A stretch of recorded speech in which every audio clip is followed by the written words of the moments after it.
43 तक सॉल्यूशन देख लिया है, आगे बढ़ेंगे और स्टार्ट करेंगे वर्कशीट 44 से कंटिन्यू। तो देखते हैं वर्कशीट कितनी लॉन्ग जाती है, उसके हिसाब से हम वर्कशीट देखेंगे।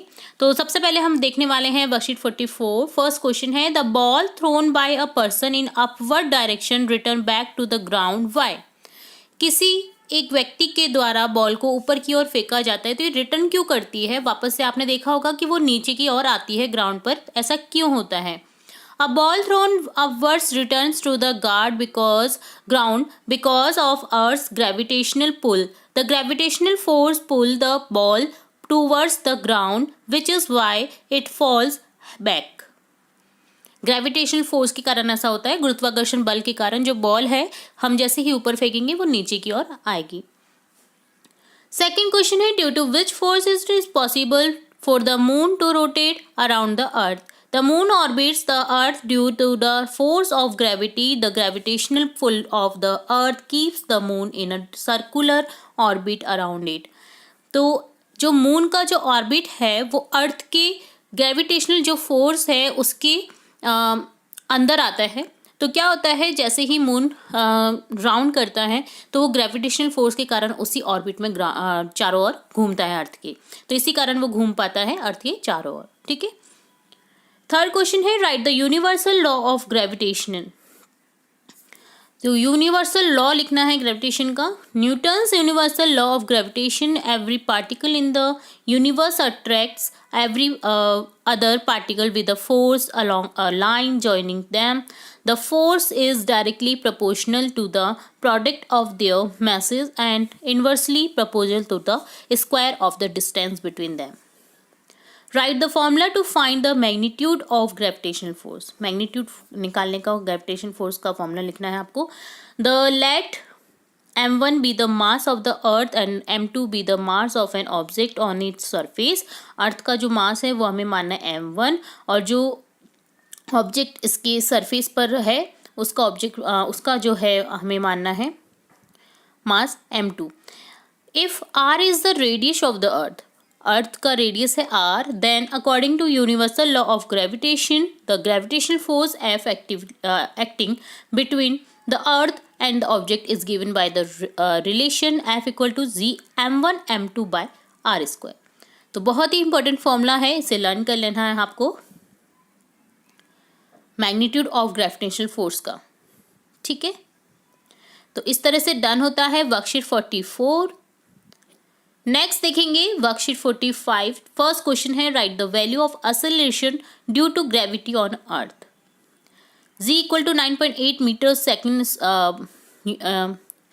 सेकेंड इनवर्स 2 होता है और g इक्वल टू 9.8 मीटर पर सेकेंड स्क्वायर होता है, क्योंकि सेकेंड स्क्वायर को हम ऊपर की ओर लेके जाएंगे जो घात होती है वो माइनस में चली जाएगी। ठीक है, s-2 हो जाएगा। तो ये आपको याद करना है, acceleration due to the gravity on earth. Why do you understand by free fall? Free fall is defined as a situation in which an object moves only under the influence of gravity. Which property measures the mass of an object? Inertia. Define weight. M equal to mg. Weight is product of mass and acceleration due to gravity. What is the difference between mass and weight? Mass of an object is constant and does not change from place to place. The weight of an object is the force with which it is attracted towards the earth. Write the definition of pressure. The thrust on unit area is called pressure. Pressure equal to होता है thrust upon area. ठीक है, तो ये done होता है worksheet 45। Next देखेंगे worksheet 46। First question है, why is the weight of an object on the moon is 1/6 time it is weight on earth. Earth में जो वेट होता है उस ऑब्जेक्ट का उसका 1/6 टाइम हो जाता है मून पर जब उस ऑब्जेक्ट को लिया जाता है। तो mass and radius of moon less than the earth से लेस देन है उसका मास भी रेडियस भी, तो इसलिए जो वेट है, the weight of an object on the moon is 1/6 time its weight on अर्थ, इसलिए 1/6 हो जाता है उसका अर्थ के अकॉर्डिंग, अर्थ के कंपैरिजन में। Second question is the weight of an Chandrayaan-3 when measured on Earth's surface is 15 Newton. What will be its weight when measured on its the surface of the moon? तो 15 अर्थ पर है तो 1/6 into 15 हो जाएगा, क्योंकि 1/6 होता है मून पर, तो 15/6 यानी 2.5 न्यूटन ही रह जाएगा उसका weight. Why is the edge of a knife sharp? Sharp क्यों चाहिए? जो एज होता है नाइफ का वो शार्प क्यों होता है? P equal to F/A, the area would be lesser than pressure और would be more it easy to cut the things vegetables, hence the edge of a knife sharp, इसलिए sharp रखा जाता है। What is density? The density of a substance is defined as mass of a unit volume. What do you understand by buoyancy? उत्प्लावकता जिसे कहते हैं। The upward force exerted by the water on the bottle is known as buoyant force, and this tendency is known as buoyancy. सबसे पहले देखेंगे worksheet 47, जिसमें first question है why petrol is use to operate a motorcycle. Motorcycle चलाने के लिए हम petrol का यूज क्यों करते हैं? To provide energy and these include them being quieter, faster, lighter, less polluting. Write the definition and formula of work. Work equal to force into displacement होता है। Magnitude of force multiplied by the distance moved by the object in the direction of the applied force is equal to the work. Write the unit of work, Newton into meter or joule. A label lifts a box of 10 kg and place in 2 meter upward. Calculate the work done by him.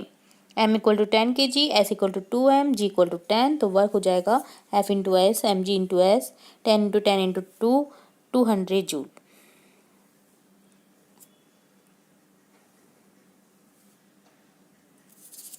तो ये done होता है worksheet 47। Next देखेंगे worksheet 48। First question है what is kinetic energy? Write its formula. When an object in motion, then it possesses the kinetic energy. Formula equal to E equal to 1/2 mv square। बहुत ही important formula है, ये learn कर लीजिएगा kinetic energy का। What is the conservation law of energy? Energy can only be transferred from one form to another. It can neither be created nor destroyed. The total energy remain constant. A fan is switched on. Describe the change in energy in the process. Switch on किया fan को, तो ये जो process है उसको describe करना है। And electric energy into mechanical energy, जो इलेक्ट्रिक एनर्जी है वो मैकेनिकल एनर्जी में कन्वर्ट हो रही है। If you hold a book in your hand for 30 minutes, आपने अपने हाथ में पकड़ी एक बुक को 30 मिनट के लिए पकड़ना है। Have you done any work? Clarify, क्या आप वर्क कर सकते हैं? उसको दोनों हाथों में अगर पकड़ रखा है तो कोई दूसरा वर्क कर सकते हैं। When displacement is given then work is zero, क्योंकि ऑलरेडी हमारा हाथ घिर चुका है तो हम कोई और काम तो कर ही नहीं सकते हैं, तो जो वर्क प्रोसेस होगा वो जीरो हो जाएगा। A body of mass m is moving with the constant velocity, how much work must be done on the body to bring it to rest? 1/2 mv square. What type of energy is there when a spring is compressed and expanded? Potential energy. तो ये done होता है worksheet 48। Next देखेंगे worksheet 49। First question है how many watts are equal to kilowatt? 1 kilowatt equal to 1000 watts.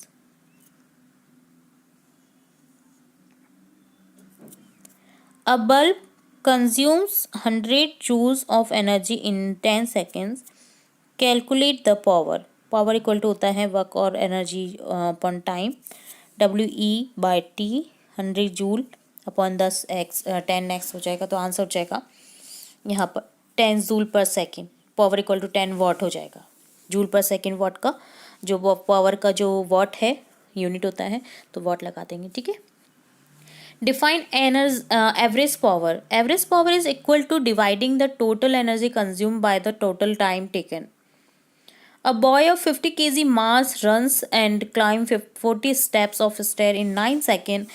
If the height of each step in 15 centimeter, then calculate the power. तो देखिए एक 50 KG का बच्चा जो है, जिसका द्रव्यमान जो है वो 50 केजी है, तो 40 स्टेप चढ़ता है 9 सेकेंड में।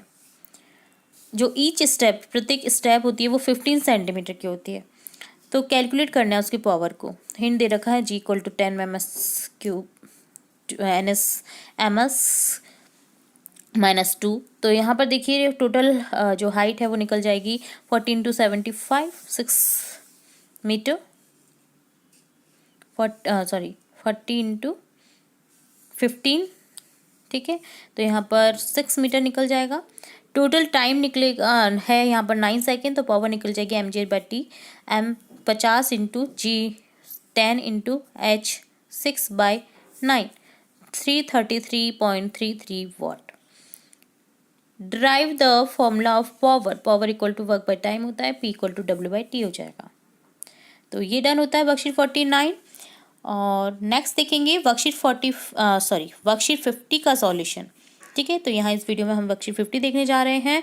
फर्स्ट क्वेश्चन है यहाँ पर, Radha ties a cloth hanger with 2 threads, connect the thread with the paper glass and put it on her year.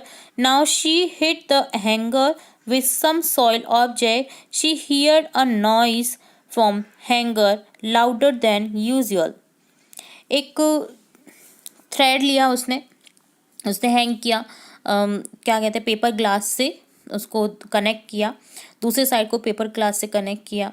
जब वो हैंगर, जो क्लॉथ हैंगर होता है, क्लॉथ हैंगर के साथ में उसने कनेक्ट कर रखा है, तब जब वो किसी ऑब्जेक्ट से उसको बजा रही है, तो वो जो आवाज़ है उसके कानों में, जब उसने कान के यहाँ पे दोनों कानों में वो ग्लास रखी, पेपर ग्लास, तो उसको जो आवाज़ है ना, वो नॉर्मल आवाज़ से बहुत ज़्यादा सुनाई दे रही है। तो ऐसा क्यों हो रहा है? Radha here the sound of hanger because vibration was generated from the hanger. Hanger से जनरेट हो रहे vibration. The main cause of sound is vibration. If Radha removes the paper glass from her ear, the sound of hanger will be heard less. कम सुनाई देगा उसको अगर कान में जो paper glass है वो हटा देगी तो, ठीक है। If the following objects are beaten with a hammer, which one will produce a maximum sound? किसका सबसे ज़्यादा साउंड लगेगा, बजेगा हैमर से अगर उसे बीट किया तो वुडन कार्डबोर्ड नहीं, iron table no, wet lent no, school bell जो है सबसे ज़्यादा बजेगी। When the school bell is hit by touching it with a hammer, we experience vibration. Write the name of vibrating musical instrument which are used in school. तो vibration के through जो musical instrument बजाए जाते हैं वो होते हैं harmonium, ढोलक, सितार, बैल, इकतारा, flute. If a glass full of water and an empty glass are hit with a spoon, which one will generate more vibration? Empty glass.